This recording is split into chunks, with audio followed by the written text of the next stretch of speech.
Bonjour à toutes et à tous. Aujourd'hui, on ne va pas se lancer dans une leçon de maths un peu barbante, hein, non. On va plutôt jouer les détectives et déchiffrer un code, celui des racines carrées. On va oublier la théorie pure, l'objectif, c'est de transformer quelque chose qui peut paraître compliqué en un outil logique et super puissant, étape par étape. Alors voilà l'énigme du jour. Ça peut faire un peu peur au premier abord, mais c'est exactement là qu'on veut arriver. Chaque idée qu'on va aborder, ce sera une pièce du puzzle, qui nous permettra à la toute fin de résoudre ça avec une facilité assez déconcertante. Bon, et comme dans toute bonne enquête, il faut bien commencer quelque part. Et pour nous, le point de départ, l'indice numéro 1, c'est la définition même de la racine carrée. C'est vraiment la clé qui déverrouille tout le reste. Une fois que ce concept est parfaitement clair, vous allez voir, les autres pièces du puzzle vont s'emboîter toutes seules. Alors, c'est quoi cette fameuse clé? Eh bien, c'est tout simple. La racine carrée d'un nombre, disons b, c'est le nombre positif d, qui, quand on le met au carré, nous redonne b. Et j'insiste vraiment sur le mot positif, c'est super important, gardez-le bien en tête parce qu'on va y revenir un peu plus tard. En fait, on peut vraiment voir ça comme un aller-retour. Prendre la racine carrée et élever au carré, ce sont des opérations inverses. C'est un peu comme faire un pas en avant, puis un pas en arrière pour revenir au point de départ. On part de 25, la racine nous emmène à 5, on met 5 au carré, et hop, on est de retour à 25. C'est ce mouvement de balancier qui est vraiment au cœur de tout ça. Ok, maintenant qu'on a la clé en main, il est temps d'ouvrir la boîte à outils. Et la bonne nouvelle, c'est qu'il n'y a pas besoin de 50 000 instruments compliqués. Non, juste quelques règles de base, mais qui sont ultra puissantes et qui vont nous suffire pour simplifier quasiment tout ce qu'on va rencontrer. Le voilà, notre premier outil, la règle du produit. Et celle-là, elle est super pratique. Qu'est-ce qu'elle nous dit? Simplement qu'au lieu de multiplier deux racines séparées, on peut d'abord multiplier les nombres à l'intérieur de la racine et prendre la racine du résultat. Et ça marche aussi dans l'autre sens. Et c'est d'ailleurs souvent comme ça que c'est le plus utile. On peut casser une grosse racine en un produit de plus petites racines, bien plus facile à gérer. Vous n'êtes pas convaincu? Allez, on vérifie ça tout de suite avec un exemple simple. Prenons racine de 4 fois racine de 9. Bon, ça c'est 2 fois 3, donc ça fait 6. Facile.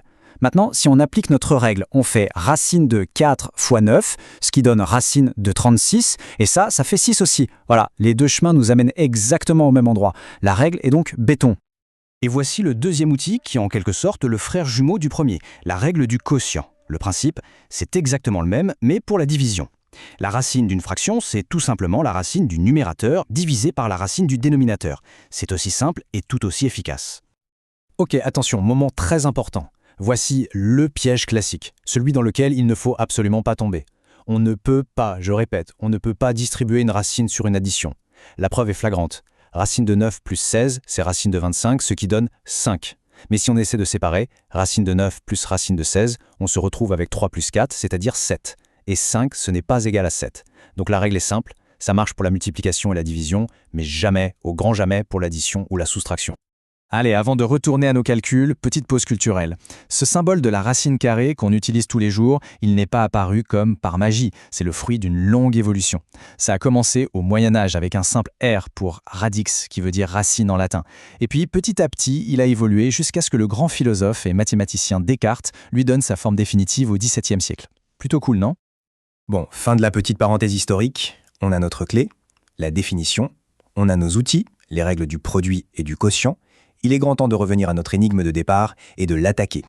Alors comment on fait ça? La stratégie, c'est de s'occuper de ce racine de 50.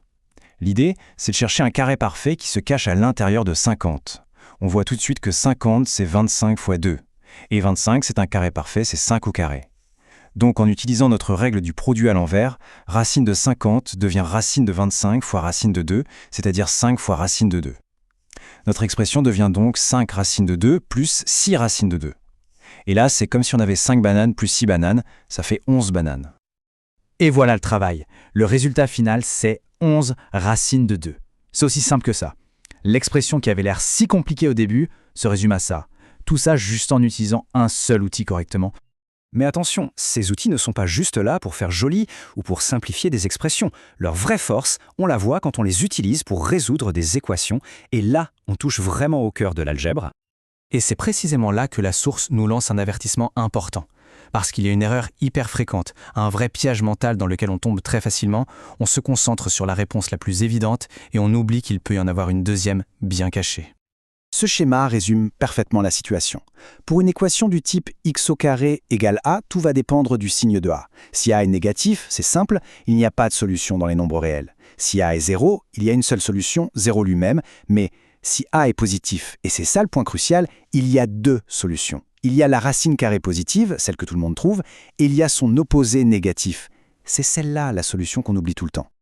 Allez, dernière étape, on va encore un peu plus loin. On va voir comment cette histoire de double solution et notre maîtrise des racines nous ouvre de nouvelles portes en algèbre, notamment pour la factorisation, en utilisant des techniques qu'on pensait déjà connaître sur le bout des doigts. Regardez cette comparaison, elle est parfaite. Factoriser x au carré moins 9, ça, on sait faire depuis longtemps, c'est x moins 3 facteur de x plus 3. C'est l'identité remarquable de base. Mais si on doit factoriser x au carré moins 5, a priori on est bloqué, 5 n'est pas un carré parfait, mais en fait, si, 5 c'est le carré de racine de 5. Et là d'un coup, tout s'éclaire. On peut appliquer exactement le même modèle et obtenir x moins racine de 5 facteur de x plus racine de 5. Les racines carrées viennent de booster nos vieilles formules d'algèbre. On est parti d'une simple énigme. Pour la résoudre, on a construit une petite boîte à outils, et on s'est rendu compte que cette boîte à outils nous permettait non seulement de résoudre le problème de départ, mais aussi de mieux comprendre les équations et même d'aller plus loin en algèbre. Et ça mène une dernière question. Si un concept aussi simple en apparence que la racine carrée peut nous ouvrir autant de portes, imaginez un peu toutes les autres énigmes mathématiques qui n'attendent que le bon outil pour être elles aussi déverrouillées.